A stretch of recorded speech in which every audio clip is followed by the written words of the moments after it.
আমাদের অনন্য স্টোরি সকল প্রকার পার্ট গল্প দেখতে আমাদের চ্যানেলটি সাবস্ক্রাইব করে পাশে থাকা বেল আইকনটিতে ক্লিক করে অল নোটিফিকেশন অন করে দিন। 3 দিন পর জাহিনকে হাসপাতাল থেকে রিলিজ দেওয়া হয়েছে। ডাক্তাররা রিলিজ দিতে চায়নি, কিন্তু জাহিন এক প্রকার জেদ ধরে বাড়িতে ফিরে এসেছে। মূলত জাহিন নয়ন্তীর জন্য এই কাজটা করেছে। মেয়েটাকে কষ্টে ফেলতে চায় না বলে এমনটা করেছে।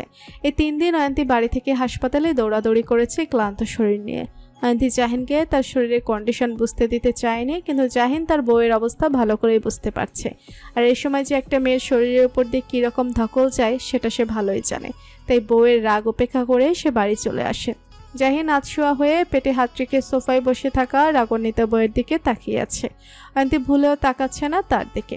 জাহিন বুঝলো রেগে আগুন হয়ে আছেন মহারানী। জাহিন গলা খাকারি দিয়ে নরম কণ্ঠে ডাকলো, অয়ন্তী। অয়ন্তী তেতে উঠল। কথা বলবেন না আপনি আমার সাথে? কি মহাভারত অশুদ্ধ হতো হাসপাতালে থেকে সেলাই কেটে একেবারে বাড়ি আসলে? হাসপাতালে থাকতে ভালো লাগছিল না, তাই তো বাড়িতে আসতে হলো। অয়ন্তী মুখ ভেঙিয়ে বলল, হাসপাতালে থাকতে ভালো লাগছিল না, যত সব ঢং। জাহিন তপ্ত নিঃশ্বাস ছাড়ল। এই মেয়ের রাগ এখন কমাবে কি করে? কোথায় তার কাছে এসে একটু আদর করবে, মিষ্টি মিষ্টি আলাপ করবে, তা না, রাগ করে বসে আছেন মহারানী। মেয়ে মানুষ আসলেই ভেজাল এক প্রাণী। জাহিনের মাথায় দুষ্টু বুদ্ধি খেলে গেল। অয়ন্তীকে জব্দ কি করে করতে হবে তা সে খুব ভালো করেই জানে। তার জন্য একটি মেলোড্রামা করতে হবে। জাহিন আকস্মিক ব্যথায় চেঁচিয়ে ওঠে। স্বামীর চিৎকার শুনে অয়ন্তী আঁতকে ওঠে। দ্রুত পায়ে জাহিনের পাশে বসে ব্যতিব্যস্ত কণ্ঠে বলল, কি হয়েছে? ব্যথা করছে বুঝি? বলেছিলাম আপনাকে আর কটা দিন হাসপাতাল থাকুন, কিন্তু আপনি তো আমাদের কারোর কথাই শুনলেন না। নিজে যা বোঝেন সেটাই করেন। জাহিন গাল ফুলিয়ে আবদার করল, একটু জড়িয়ে ধরো, তাহলেই ব্যথা কমে যাবে। অয়ন্তী ভুরু কুঁচকে বলল, জড়িয়ে ধরলে ব্যথা কমে যাবে? একদম। অয়ন্তী জড়িয়ে ধরল, তবে খেয়াল রাখলো জাহিন ব্যথা যেন না পায়। জাহিন অয়ন্তীর উন্মুখ কাঁধে থুতনি ঠেকিয়ে জোরে শ্বাস টেনে 2 চোখ বন্ধ করে রাখলো। কেটে গেল কয়েক মুহূর্ত। অয়ন্তী ধীর কণ্ঠে বলল, ব্যথা কমেছে? জাহিন চোখ বন্ধরত অবস্থায় অয়ন্তীর চুলের ভাঁজে মুখ ডুবিয়ে বলল, না, কমেনি। অয়ন্তী জাহিনের পিঠে আলতো হাতে চাপড় মেরে খোঁচা দিয়ে বলল, নাটক কম করো প্রিয়, তুমি যে নাটক করছো সেটা আমি জানি। জাহিন ঝড়ের বেগে অয়ন্তীর সন্নিকট থেকে সরে এসে বিস্মিত কণ্ঠে বলল, কি বললে তুমি? কি বললাম? এই যে আপনি থেকে তুমি বললে। ওটা তো এমনি এমনি বললাম। না না, একবার যখন আপনি থেকে তুমিতে এসেছো তাহলে তুমি করে রাখতে হবে। আমি পারবো না। পারতে হবে। নাও আবার বলো। অয়ন্তী কথা ঘুরিয়ে বলল, এই, আপনি দুপুরে খাওয়ার আগের ঔষধগুলা খেয়েছেন? জাহিন মন ভাঙ্গা গলায় বলল, যা বাবা, কিসের মাঝে কি? ছাড়ুন ছাড়ুন, ঔষধ খেতে হবে আপনাকে। অয়ন্তী ওষুধের প্যাকেট নিয়ে বসলো। জাহিন দীর্ঘ নিঃশ্বাস ছাড়লো। অবন্তী পরীক্ষা দিয়ে কলেজ থেকে বের হলো সবেমাত্র। রিহান অদূরে গাড়ির সাথে হেলান দিয়ে দাঁড়িয়ে আছে, অপেক্ষায় আছে প্রিয়তমার জন্য। কিন্তু মানুষের এত ভিড় যে প্রিয়তমাকে খুঁজে পাওয়া বড় মুশকিল। তাই আগে থেকেই প্ল্যান করে রেখেছে নিজে নির্দিষ্ট একটা স্থানে থাকবে আর অবন্তী সেখানে গিয়ে পৌঁছাবে। রিহানের নজর পড়ে অবন্তীর দিকে। মুখে হাসি রেখে এগিয়ে আসছে তার নিকটে। অবন্তীর কাছে আসতেই রিহান প্রশ্ন করল, পরীক্ষা কেমন হয়েছে? অবন্তী কিছুটা সময় নিয়ে বলল, মোটামুটি। মোটামুটি কেন? উফ, এত প্রশ্ন করেন কেন আপনি? কোথায় এত প্রশ্ন করলাম? জাস্ট জিজ্ঞাসা করলাম মোটামুটি হলো কেন। আচ্ছা বাবা, মোটামুটি না, ভালো হয়েছে। এবার হয়েছে, এখন চলুন। অবন্তী প্যাসেঞ্জার সিটে গিয়ে বসলো। রিহানও চুপচাপ ড্রাইভিং সিটে বসে ড্রাইভ করায় মনোযোগ দিল। গাড়ির ভেতরে পিনপিন নীরবতা, কারো মুখে কথা নেই। অবন্তী চোরা চোখে রিহানকে দেখলো। রেগে গেল নাকি তার উপরে লোকটা আবার? অবন্তী গলা খাকারি দিয়ে আহ্লাদি গলায় বলল, রাগ করেছেন আপনি আমার উপরে? রিহান দৃষ্টি রাস্তায় রেখেই বলল, রাগ করবো কেন? না, ওই যে একটু আগে। অবন্তীর কথা সমাপ্ত হতে না দিয়েই রিহান বলে উঠল, রিল্যাক্স, আমি রাগ করিনি অবন্তী। কিন্তু আমরা যাচ্ছি কোথায়? আসার সময় তো এই পথ দিয়ে আসেনি, তাহলে? আমায় তুমি বিশ্বাস করো তো অবন্তী? অবন্তী চমকালো। হঠাৎ এই কথা বলার কারণ কি? অবন্তীকে নীরব দেখে রিহান পুনরায় বলল, কি হলো বলো। অবন্তী আস্তে বলল, করি। জোরে বলো। অবন্তী শ্বাস টেনে জোরে বলল। বিশ্বাস করি আপনাকে। রিহান তৎক্ষণাৎ গাড়ি ইউটার্ন করলো। গাড়ি চলতে শুরু করে আগের চেয়ে বেশি গতিতে। অবন্তীর হৃদস্পন্দনের গতি ক্রমশ বেড়ে চলছে। রিহান ঠিক কি করতে চাইছে, কিন্তু রিহানের উপর অবন্তীর এতটুকু বিশ্বাস আছে। আর যাই হোক, রিহান এমন কিছু করবে না যাতে করে তার চোখে সে একজন নিকৃষ্ট পুরুষ হিসেবে আখ্যায়িত হয়। প্রায় 15 মিনিট পরে এসে গাড়ি থামলো একটি রিসোর্টের সামনে। গেটের সামনে বড় বড় করে লেখা ফুলবাড়ি রিসোর্ট। রিহান গাড়ি থেকে নেমে গাড়ির দরজা খুলে দিল। অবন্তী ধীর পায়ে নামলো। চারিদিকে ফুলের সমারোহ। জায়গাটার নামের সাথে যেন পুরোপুরিভাবে মিলে গেছে। মৌমাছিরা এক ফুল থেকে অন্য ফুলে ডানা ঝাপটে উড়ে গিয়ে বসছে। অবন্তী মুগ্ধ নয়নে সবটা দেখছে। রিহান মুস্কি হেসে অবন্তীর ছোট্ট হাতটা নিজের বলিষ্ঠ হাতের মুঠোয় বন্দি করে বলল, চলো। অবন্তীকে নিয়ে রিহান বাড়ির ভেতরে ঢুকলো। ভেতরটা আধারে ডুবে আছে। অবন্তী ভয়ে আঁকড়ে ধরল রিহানের হাতটা, বলল, রিহান, এত অন্ধকার কেন? ভয় লাগছে তো। আরে ভয় কিসের, আমি আছি তো। রিহান অবন্তীকে নিয়ে কয়েক কদম এগিয়ে যায়। আচমকা রিহান অবন্তীর হাতটা ছাড়িয়ে নেয়। সাথে সাথে দরজাটা শব্দ করে বন্ধ হয়ে যায়। অবন্তী ভয়ে কুকড়ে চেঁচিয়ে উঠল, রিহান, কোথায় আপনি? কোনো সাড়া আসলো না রিহানের তরফ থেকে। অবন্তীর বুকের ওঠানামা দ্বিগুণ বেড়ে গেছে ভয়ের চোটে। অচেনা জায়গা হতে অবন্তী বারবার হোঁচট খাচ্ছে। রিহান এভাবে তাকে বিপদের মাঝে ফেলে রেখে চলে গেল কেন? অবন্তীর শরীর কাঁপিয়ে কান্না আসছে। কেঁদে দিবে এমন সময় হলদে আলো ছটা চোখে পড়ল। অবন্তী ত্রস্ত পায়ে হেঁটে সে আলো দিকে এগিয়ে গেল। দরজার কাছে আসতেই থমকে গেল। দেয়ালে ছোট ছোট ফেরি লাইট দিয়ে লেখা হ্যাপি বার্থডে অবন্তী। অবন্তীর নজর পড়ে টেবিলের উপরে তাতে একটি কেক রাখা, আর চারিদিকে মোমবাতি জ্বলছে। আকস্মিক ঘাড়ে কারো গরম নিঃশ্বাস আর ফিচেল কণ্ঠস্বর ভেসে আসলো, শুভ জন্মদিন প্রিয়তমা আমার। অবন্তী হতবিহ্বল হয়ে বলল, এসব কি? আর আমার জন্মদিন তো গতকাল চলে গেছে। জানি তো, চলো কেক কাটবে। রিহান সুইচবোর্ড টিপে পুরো রুম আলোকিত করে অবন্তীকে নিয়ে টেবিলের সামনে আসলো। প্রজাপতি শেপের একটা কেক। রিহান অবন্তীর দিকে চাকু এগিয়ে বলল। অবন্তী মৃদু হেসে কেক কেটে রিহানকে খাইয়ে দিল। নাও কাটো। রিহানও এক টুকরো কেক অবন্তীর মুখে দিয়ে বলল, এবার বলো কি গিফট চাও আমার কাছে? অবন্তী ধরা গলায় বলল, চাই না কিছু আপনার কাছে, আমি শুধু এটাই চাই আপনি সব সময় আমার পাশে থাকুন। সে তো থাকবই, সেটা তুমি চাও অথবা না চাও, তোমার আশেপাশে ছায়া সঙ্গীর মতো হয়ে আমি থাকবো। রিহান পকেট থেকে একটা লকেট বের করলো। দুটো প্রজাপতি একসাথে ডানা মেলে রেখেছে। রিহান নিজ হাতে অবন্তীর গলায় লকেটটা পরিয়ে দেয়। অবন্তী তর্জনী আর বৃদ্ধাঙ্গুল দিয়ে প্রজাপতি দুটো ছুঁয়ে দিল। রিহান খুশি খুশি গলায় বলল, পছন্দ হয়েছে? সব কিছুতে প্রজাপতি কেন? কারণ আমি চাই তুমি এই রঙিন প্রজাপতির ন্যায় খোলা নীল আকাশে দুটো ডানা মেলে মুক্তভাবে উড়ে বেড়াও, যেখানে থাকবে না কোনো সংশয়, থাকবে না কোনো ভয়, থাকবে শুধু মনের মাঝে তোমার এক রাস চঞ্চলতা। না চাইতে অবন্তীর গালবে এক ফোঁটা জল গড়িয়ে পড়ে। রিহান প্রিয়তমার চোখের জল মুছে নরম কণ্ঠে বলল, সুখে কান্না করছো নাকি কষ্টে? যদি সুখে কান্না করো তাহলে কিছু বলবো না, কিন্তু যদি কষ্টে কান্না করো তাহলে কিন্তু আমি ভীষণ রাগান্বিত হব তোমার উপর। অবন্তীর নিচের ঠোঁট কামড়ে ধরে ভেতরে কান্নাটা আটকে রাখলো। এই কান্না সত্যি সুখের, এই কান্নায় কোনো কষ্ট নেই। অবন্তী অশ্রুসিক্ত নয়নে রিহানের পানে স্থির চোখে চেয়ে রইল। এত ভালো কেন এই মানুষটা?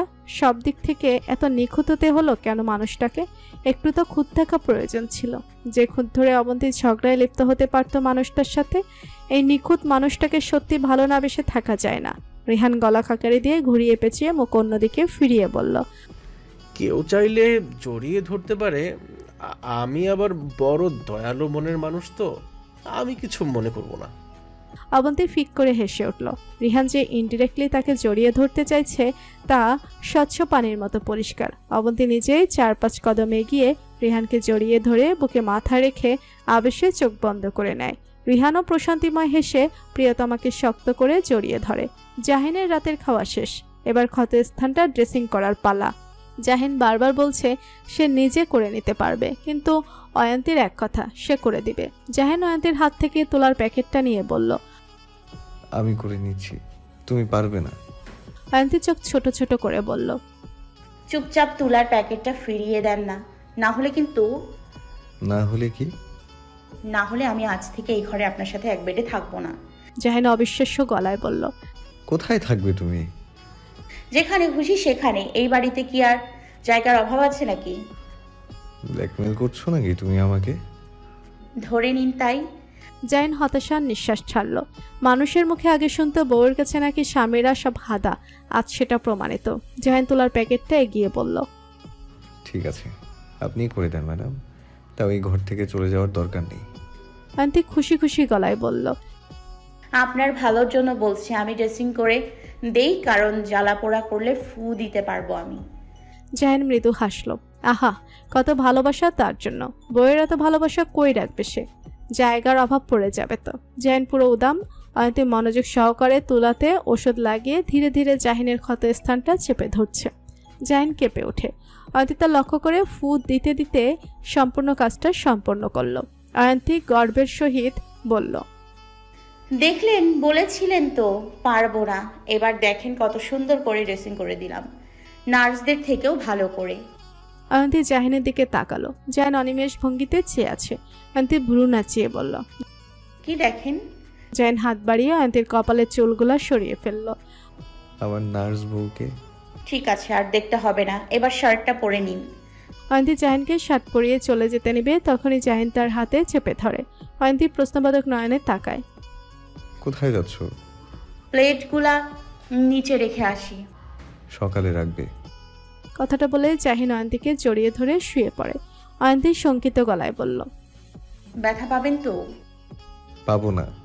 দুজনে নীরব। কিয়ৎক্ষণ পর জাহিন মলিন স্বরে বলল, অয়ন্তী, আমার যদি কিছু একটা হয়ে যেত তাহলে তুমি কি করতে? অয়ন্তীর কপালে ভাঁজ পড়ল। কিছু একটা হয়ে যেত মানে? এই ধরো আমি জাহিন আর একটা শব্দ উচ্চারণ করতে পারল না। তার আগে অয়ন্তী জাহিনের ঠোঁটজোড়া নিজের অধীনে নিয়ে নেয়। জাহিন স্তম্ভিত। অয়ন্তী সরে আসলো। এই অতি অল্প সময়ের মধ্যে কি করলে এই মেয়ে? অয়ন্তী রুক্ষ কণ্ঠে বলল, আর একবার যদি এই কথাটা উচ্চারণ করেন তাহলে কিন্তু খুব খারাপ হবে। জাহিন অয়ন্তীকে শক্ত করে জড়িয়ে ধরে বলল, ঠিক আছে, আর উচ্চারণ করবো না। রাত 11:15 বাজে। নুহাস নিচ থেকে পানির বোতল ভরে নিয়ে নিজ রুমে যাওয়ার উদ্দেশ্যে পা বাড়ায়, কিন্তু মাঝপথে যারা রুমের সামনে এসে থেমে দাঁড়ায়। মনটা আকুবাকু করছে বউয়ের কাছে যাওয়ার জন্য। তাছাড়া জোয়ান একটা পলার বউ থাকা সত্ত্বেও কিভাবে বউ ছাড়া একা থাকবে? সেটা কি সম্ভব? সেটা কখনোই সম্ভব নয়। নুহাসের দ্বারাও সম্ভব নয় বউ ছাড়া থাকা। নুহাস টুক করে বউর রুমে ঢুকে পড়ল, কিন্তু তার আদরে বউটা কোথায়? ওয়াশরুমেও নেই, গেল কোথায়? তৎক্ষণাৎ যারা ব্যালকনি থেকে আসলো, হাতে ভেজা কাপড়। এত রাত পর্যন্ত কাপড় বাইরে থাকার দরুন কুয়াশায় ভিজে গেছে। নুহাসকে দেখে যারার চক্ষু চড়ক গাছ। হতবাক হয়ে চেয়ে আছে। এই লোক এত রাতে এখানে কি করছে? যারা কিছু বলার জন্য উদ্যত হতে নিবে, তৎক্ষণাৎ নুহাস বড় বড় কদম ফেলে যারার সন্নিকটে এসে যারা শীতল শরীরটা নিজের উষ্ণ বাহুডোরে এনে এক অভিনব কাজ করে বসে হতভম্ব হয়ে থাকা যারার সহিত। যারা বার কয়েকবার চোখের পাতা ঝাপটালো। আস্তে ধীরে আবাসে চোখ বন্ধ করে নিল। খসে পড়ল কাপড়গুলা নিচে। হাত দুটো জড়িয়ে ধরেছে নুহাসের গলা। যারাও নুহাসের পাগলামিতে সায় দিল। নুহাস যেন তাতে আরো পেয়ে বসেছে। যারা ছোট্ট দেহটা গিয়ে ঠেকে দেয়ালে। নুহাসের উষ্ণ বেহায়া হাতের বিচরণ বইতে শুরু করলো যারা শীতল শরীরে। নুহাস সরে আসলো। নিস্তব্ধ কক্ষে দুজনে ভারী নিঃশ্বাসের শব্দ আন্দোলিত হচ্ছে। যারা লাজুক হাসলো।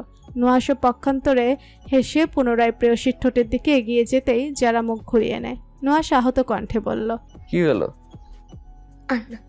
কেন? যারা নুহাসের চোখে চোখ রেখে বলল, বাবা শর্তের কথা ভুলে গেছো? নুহাস অসহায় হয়ে এলো। মেয়ে কবে থেকে এত শ্বশুর মশাইয়ের বাধ্যমী হলো? যারা ভুরু কুচকে বলল, কি বলতে চাইছো? আমি বাবার কথা অমান্য করি? নুহাস মুচকি হেসে যারাকে পাজা কোলে তুলে নেয়। যারা নুহাসের গলা জড়িয়ে ধরে। নুহাসের চোখে চাউনি বড্ড এলোমেলো। এই চাউনিতে যে এক পবিত্র আকাঙ্ক্ষা প্রকাশ পাচ্ছে সেটা যারা স্পষ্ট টের পাচ্ছে। আচ্ছা, এই ডাকে সে যদি সাড়া দেয় তাহলে কি খুব অন্যায় হয়ে যাবে? অবশ্যই অন্যায় হবে না। নুহাসের সম্পূর্ণ অধিকার আছে তাকে কাছে পাওয়ার, তাকে গভীরভাবে ছুঁয়ে দেওয়ার। যারা শুকনো ঢেক করল। তলপেটে সুপ্ত হয়ে থাকা প্রজাপতিগুলা ডানা মেলতে শুরু করলো। নুহাস যারাকে বিছানায় শুয়ে দিয়ে প্রেয়সীর কপালে চুমু খেয়ে বলল, গুড নাইট। নুহাস উঠতে নিলে বাধা প্রাপ্ত হয়। বাধা পাওয়ার উৎসের দিকে তাকালে দেখে যারা তার জ্যাকেটের কলার আঁকড়ে ধরে রেখেছে। নুহাস প্রশ্নবোধক নয়নে যারার দিকে তাকায়। যারা প্রাণ ভরে শ্বাস টেনে বলল, আজকের রাতটা এখানে থেকে গেলে হয় না? নুহাস চমৎকার হাসলো, বলল, ভেবে বলছো তো? পরে আফসোস করবে না তো? যারা চোখ বন্ধ করে দুপাশে মাথা নাড়ায়। নুহাস ঠোঁট বাঁকিয়ে হেসে বলল, যদি ভেবে থাকো আমি শুধু ঘুমিয়ে তোমার সাথে সারাটা রাত কাটাবো, তাহলে কিন্তু তুমি ভুল মিসেস জারা। যারা চমকে তাকালো। নুহাস নিজের কলার ছাড়িয়ে উঠে দরজার দিকে এগিয়ে যায়। যারাও উঠে বসে। তার মুখে অমাবস্যার চাঁদ নেমে আসলো। যারা চায় না নুহাস এই ঘর থেকে চলে যাক। যারা খুব করে চায় নুহাসের বুকে মাথা রেখে ঘুমাতে। যারা তপ্ত নিঃশ্বাস ছেড়ে চোখ বন্ধ করে মাথা নিচু করে বসে রইল। কিন্তু দরজা লাগানোর শব্দ পেয়ে চোখ মেলে তাকাতেই দেখে পুরো রুম আধারে নিমজ্জিত হয়ে আছে। যারা দীর্ঘ নিঃশ্বাস ছাড়লো। নুহাস লাইট নিভিয়ে দিয়ে গেছে। আকস্মিক নিজের গালে কারো শীতল হাতের ছোঁয়া পেয়ে যারা চমকে ওঠে। কে? ভেসে আসে গভীর বিমোহিত কণ্ঠস্বর। যেখানে বউ চাইছে স্বামী তার কাছে থাকুক, সেখানে স্বামী কি করে বউকে উপেক্ষা করে চলে যাবে? যারা আধো আধো কণ্ঠে বলল। নুহাস ভাই, আমি তো। নুহাস যারাকে কথা বলার সুযোগ না দিয়ে যারাকে বিছানায় শুয়ে দিয়ে নিজের যারা দিকে ঝুঁকে কানের কাছে মুখে নিয়ে ব্যাকুল হয়ে বলল, আমি তোমাকে চাই জারা, খুব করে চাই। প্লিজ ফিরিয়ে দিও না আমাকে। আমি সত্যি আর সইতে পারবো না এই অসহনীয় যন্ত্রণা। যারা কিঞ্চিত কেঁপে উঠল। এত ব্যাকুল কণ্ঠ শুনে যারা হৃদয় থমকে গেছে। নুহাস যারার কোনো সাড়া পেল না। যারা হয়তো চায় না তার সান্নিধ্যে আসতে। নুহাস নিজেই নিজের কাজে লজ্জিত হলো। বড্ড অধৈর্য হয়ে পড়েছে সে হয়তো। নুহাস ঠোঁটে ঠোঁট চেপে সরে আসতে নিলে যারা গলা জড়িয়ে ধরে। নুহাসের দেহে যেন প্রাণ ফিরে আসে। মুহূর্তের মাঝে যারাকে গভীর থেকে গভীরতমভাবে ছুঁয়ে দিল। একে একে সরে যেতে শুরু করলো সকল আবরণ। যারা সর্বাঙ্গে নুহাসের বেসামাল হাতের বিচরণ রয়ে গেছে। ক্ষণে ক্ষণে কেঁপে উঠছে যারা ছোট্ট দেহখানা। মাঝে মাঝে অস্পষ্ট স্বরে কুকড়ে উঠছে মেয়েটা। চোখের কোণায় নোনা জল। যারা বার কয়েকবার নুহাসকে বাধা দিলেও নুহাস তা সম্পূর্ণ অগ্রাহ্য করে কাতর কণ্ঠে বলে ওঠে, প্লিজ যারা, বাধা দিও না। এত বছরের সুপ্ত হয়ে থাকা ভালোবাসাগুলো উজাড় করে দিতে দাও তোমার দেহ থেকে অন্তঃস্থল জুড়ে। রাত 3টে বাজে। নুহাসের সকল দৈর্ঘ্যের বাঁধ ভেঙে গেছে। এত বছরের কোমল লুকায়িত ভালোবাসাগুলো অসহনীয় যন্ত্রণায় পরিণত করে তুলেছে যারা নরম শরীরের প্রতিটা ভাঁজে বাছে। নুহাসের বলিষ্ঠ দেহের নিচে চাপা পড়ে থাকা যারা অস্ফুট স্বরে গঙিয়ে উঠছে। নুহাস যারা ক্লান্ত দেহটা টেনে নিজের বক্ষস্থলে রেখে দুহাতে জড়িয়ে ধরে। শরীরটা এভাবে নড়ে উঠতে যারা ডুকরে কেঁদে ওঠে। প্রেয়সীর কান্না শুনে নুহাস ব্যাকুল হলো। হৃদয়ের গহীনে ঝড় বইতে শুরু করলো। নুহাস যারা চোখের জল মুছে সারা মুখে চুমুতে ভরিয়ে কাতর গলায় বলল, সরি জান, আই এম রিয়েলি সরি। একটু বেশি কষ্ট দিয়ে ফেলেছি তোমায়। যারা নিশ্চুপ রইল। গলার স্বর তার ক্ষীণ। নুহাস যারার মাথায় হাত বুলিয়ে বলল, বেশি ব্যথা করছে জান? যারা চোখ মুখ খিচে নেয়। লজ্জায় তার মরিমরি অবস্থা। আর নুহাস কি বলছে এসব? যারা নিজেকে আরো গুটিয়ে নেয় নুহাসের মাঝে। এই মুখ এবং নুহাসকে কি করে দেখাবে সে? নুহাসের চোখে চোখ রাখলেই তো তাদের কাছে আসার মুহূর্তগুলা ভেসে উঠবে দু চোখে। নুহাস যারার অস্বস্তির কারণ বুঝতে পেরে কপালে চুমু খেয়ে মাথায় হাত বোলাতে বোলাতে মজার স্বরে বলল, এত লজ্জা? লজ্জা না, একটু আগে চুরি করলাম।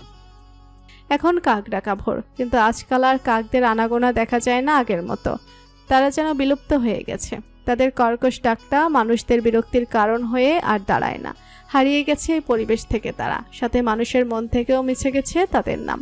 নুহাস দু চোখ মেলে তাকায়। বেসে ওঠে যারার লাল মুখশ্রী। ঠোঁটের কোণে নুহাসের তৃপ্তিময় হাসি। কিন্তু যখনই মেয়েটার যন্ত্রণার কথা মস্তিষ্কে হানা দিল তখনই হাসিটা মিলিয়ে যায়। নুহাস যারার গালে হাত রেখে নরম গলায় ডাকলো, যারা, উঠবে না? যারা ঘুমের মাঝে নড়ে উঠল, কিন্তু ব্যথায় জর্জরিত হয়ে চোখ মুখ খিচে নেয়। নুহাস কিছু একটা ভেবে উঠে পড়ল। জানালার পর্দা সরিয়ে দেখলো ভোরের আলো ফুটতে শুরু করেছে। আজানের প্রতিধ্বনি ভেসে আসছে দূর হতে। তাকে যেতে হবে, না হলে কেউ দেখলে সিনকেট হতে পারে। কিন্তু যারাকে এই অবস্থায় রেখে কি করে যাবে? আগে নিজে ফ্রেশ হতে হবে, তারপর যারাকে পরিপাটি করে এই ঘর থেকে বের হতে হবে। নুহাস ফ্রেশ হয়ে ওয়াশরুম থেকে বের হয়ে যারা দিকে তাকে তপ্ত নিঃশ্বাস ফেলে এগিয়ে যায় বেডের দিকে। তৎক্ষণাৎ যারাকে কোলে তুলে নেয়। যারা আধো আধো চোখে তাকালো, ক্ষীণ গলায় বলল। নুহাস কিছু না বলে ওয়াশরুমে যারাকে নিয়ে যায়। পা দুটো রাখে ঠান্ডা ফ্লোরে। যারা শরীর কেঁপে ওঠে ঠান্ডায়। নুহাসকে আঁকড়ে ধরে বলল, ঠান্ডা লাগছে। একটু অপেক্ষা করো, ঠিক হয়ে যাবে। পরপর অনুভব করলো সর্বাঙ্গে ঠান্ডা পানির ছোঁয়া। যারা ছিটকে দূরে সরে যায়। নুহাস চিন্তিত স্বরে বলল, কি হয়েছে? যারা অন্যদিকে মুখ করে বলল, আমি আমি করছি, তুমি যাও। পারবে। নুহাশ যারা জড়তা বুঝতে পেরে ঠিক আছে বলে আশ্রম থেকে বের হয়ে পড়ে। ওয়ার্ড্রপ থেকে যারা কাপড় বের করে তা যারাকে দিয়ে বিছানায় নতুন চাদর বিছিয়ে দেয়। এখন অপেক্ষা শুধু যারার বের হওয়ার। আশ্রম দরজা খোলার শব্দ শুনে নুহাশ দ্রুত পায়ে যারার নিকটে আসে। ফুলে গেছে মেয়েটার চোখ মুখ। নুহাশ নিজেই নিজের উপর ক্রুদ্ধ হলো, কিন্তু তারই বা কি করা ছিল। তখন যেন নিজস্ব সত্তাকে হারিয়ে বসেছিল। নুহাশ ঢোক গিলে যারার গালে হাত রেখে বলল, খুব বেশি খারাপ লাগছে? যারা মাথা নাড়িয়ে না বুঝালো। নুহাশ দীর্ঘ নিঃশ্বাস ফেলে বলল, ওষুধ নিলে ঠিক হয়ে যাবে, কিন্তু তার আগে চুল শুকাতে হবে তোমার। বলে যারাকে কোলে তুলে নেয়। নুহাশ যারাকে বেডে বসিয়ে হেয়ার ড্রায়ার এনে চুল যত্ন সহকারে শুকিয়ে দিয়ে যারাকে বেডে শুয়ে গায়ে কম্বল টেনে যারার কপালে চুমু খেয়ে কোমল কণ্ঠে বলল, আমাকে এবার যেতে হবে, তুমি ঘুমো। নুহাশ উঠতে নিলে যারা দুর্বল হাতে নুহাশের হাত ধরে ক্ষীণ গলায় বলল, আরেকটু থাকো প্লিজ, আমি ঘুমিয়ে গেলে না হয় চলে যেও। নুহাশ মৃদু হেসে শরীরটা বিছানায় হেলিয়ে দিয়ে দুর্বলতায় ঘিরে রাখা প্রেয়সীকে নিজের বুকের সাথে গেঁথে ধরে। যারা বারবার দীর্ঘ নিঃশ্বাস ছাড়ছে। নুহাশ প্রশ্ন করল, কি হয়েছে? কিছু না। দুজনে নীরব। যারা নীরবতা ভেঙে বলল, কটা বাজে? 5:30। তুমি যাও এবার, কেউ দেখলে আবার এটা নিয়ে কথা উঠাবে। তুমি ঘুমাও, তারপর যাব।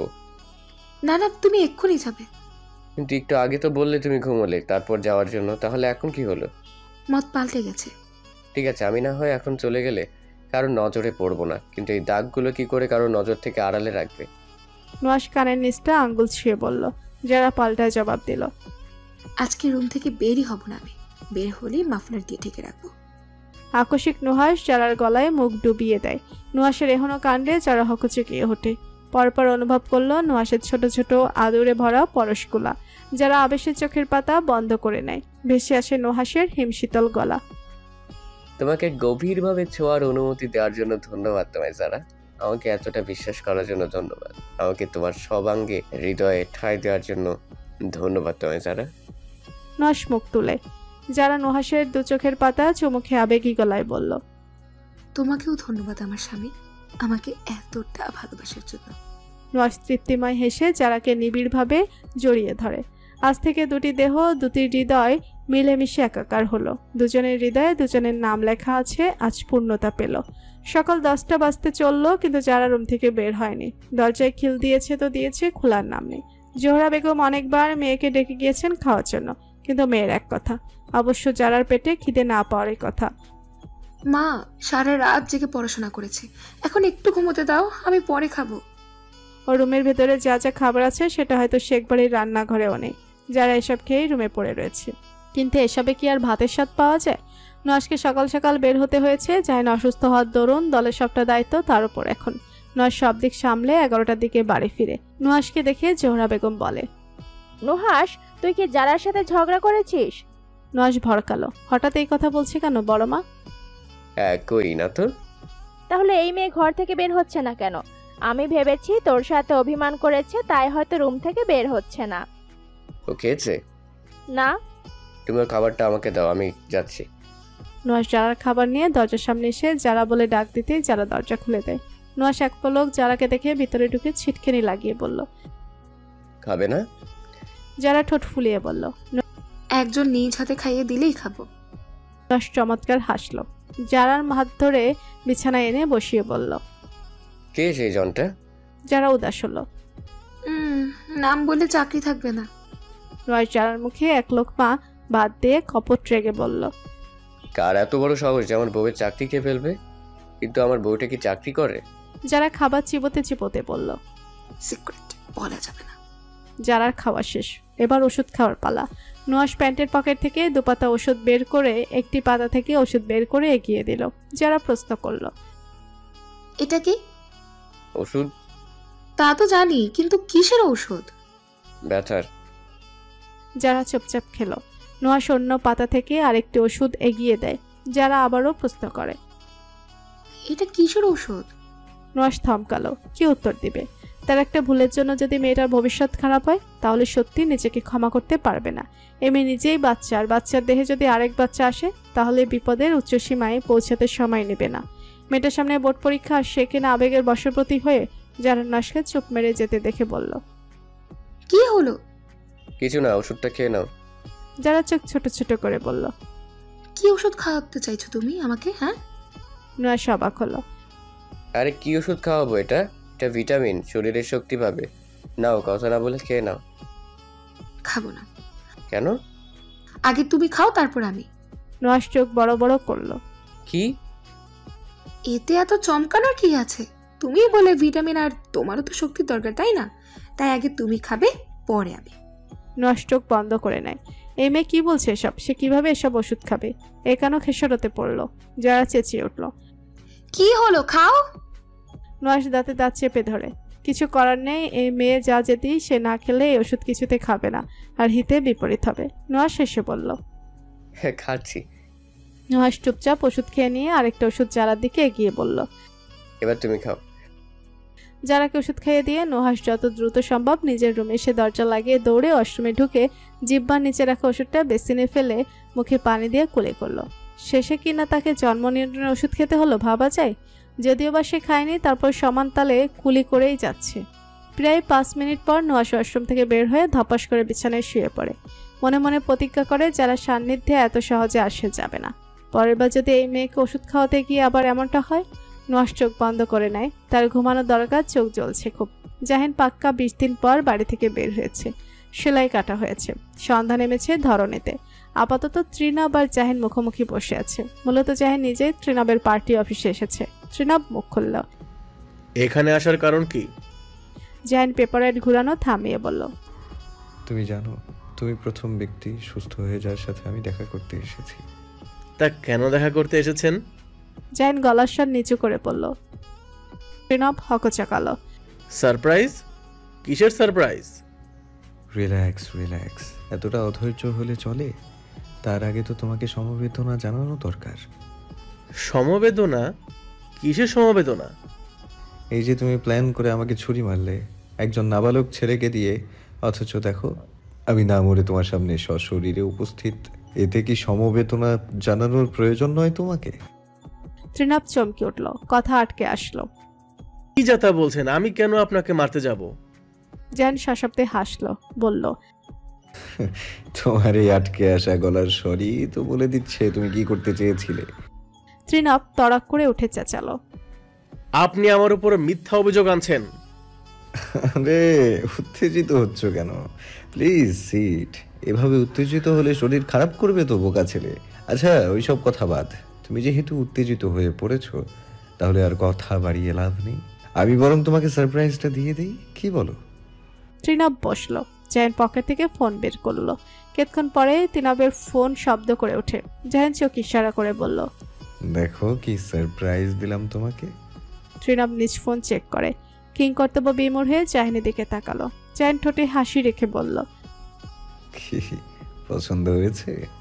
অবশ্যই পছন্দ হয়েছে। এত সুন্দর নাচ দেখলে যে কারোর পছন্দ হবে। তার উপর যদি আশেপাশে এমন আগুন আগুন সুন্দরী মেয়ে থাকে, তাহলে তো কথাই নেই।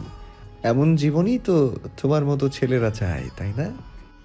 ত্রিনব আমতা আমতা করে বলল। এই ভিডিও আপনি কোথায় পেয়েছেন? জাহিন দুহাত ডেস্কের উপরে রাখলো। ওসব কথা বাদ দাও। তার আগে এটা বলো, তুমি রাজনীতিতে আসতে গেলে কেন? তুমি তো ভালো ডান না নর্তকী হতে পারতে। কি সুন্দর কোমর দোলাচ্ছ, মাতাল হয়ে গানের সাথে সাথে মেয়েরাও তোমার কাছে ফেল। ত্রিনব দাঁতের পার্টি শক্ত করে নেয়। জাহিন ফোন ঘুরাতে ঘুরাতে বলছে, একবার ভাবো, তোমার এই সুন্দর কোমর দোলানো নাচটা জনগণ দেখলে তখন কি হবে? সবাই তো তোমার ফ্যান হয়ে যাবে একেবারে। কিন্তু দেখো, জনগণ ফ্যান হওয়ার আগে আমি তোমার কোমর দোলানো নাচের ফ্যান হয়ে গেছি। আচ্ছা একবার নাচটা আমাকে একটু দেখাবে নাকি? জাহিন এবার সিরিয়াস হলো, দাঁত কামড়ে বলল, তুমি জানো, তোমার জন্য আমার জীবনের সেরা মুহূর্তটা আমি উপভোগ করতে পারিনি। তোমার গুনে গুনে ওই দিনটা বেছে নিতে হলো। আমি ভালোর ভালো, খারাপের খারাপ। তোমরা কি ভাবো আমি ভদ্র একটা ছেলে? না, আমি এতটাও ভদ্র নই। তোমাকে ওয়ার্নিং করেছি ত্রিনব, আমাকে শান্তিতে থাকতে দাও। এরপর যদি তুমি কোনো উল্টাপাল্টা কর্ম করো রাজনৈতিক বিষয়ের বাইরে গিয়ে আমার সাথে, তখন তোমার রাজনীতির ক্যারিয়ার কিন্তু মাটিতে মিশিয়ে দিতে বেশি সময় লাগবে না আমার।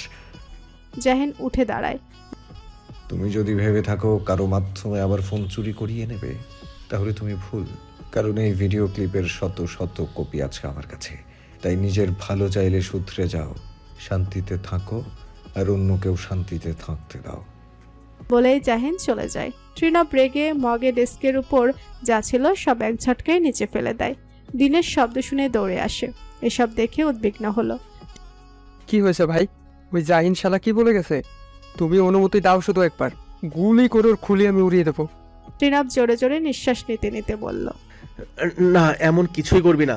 ওর হাতের মুঠোয় আমার ক্যারিয়ারের সই সুতো আছে, তাই আপাতত এসব সহিংসতা থেকে বিরত থাকতে হবে। কেটে গেছে আরো 1 সপ্তাহ। জাহিন সবে শাওয়ার নিয়ে বের হয়েছে। কোমরে টাওয়াল পেঁচানো তার। বেডের দিকে তাকাতে দেখে তার ড্রেস নেই। আন্টি না রেখেই চলে গেছে। জাহিন চুল ছাড়তে ছাড়তে আলমারি খুলতেই চোখ কপালে। তার জামা কাপড় কোথায়? জামা কাপড়ের কোনো অস্তিত্ব নেই। পুরো আলমারি জুড়ে গেল কোথায় সব? চোর এসেছিল নাকি তার ঘরে? জাহিন আন্টিকে ডাকলো চেঁচিয়ে। কিছুক্ষণ পর আন্টি রুমে আসলো। জাহিনকে শুধু টাওয়াল পরা দেখে বলল,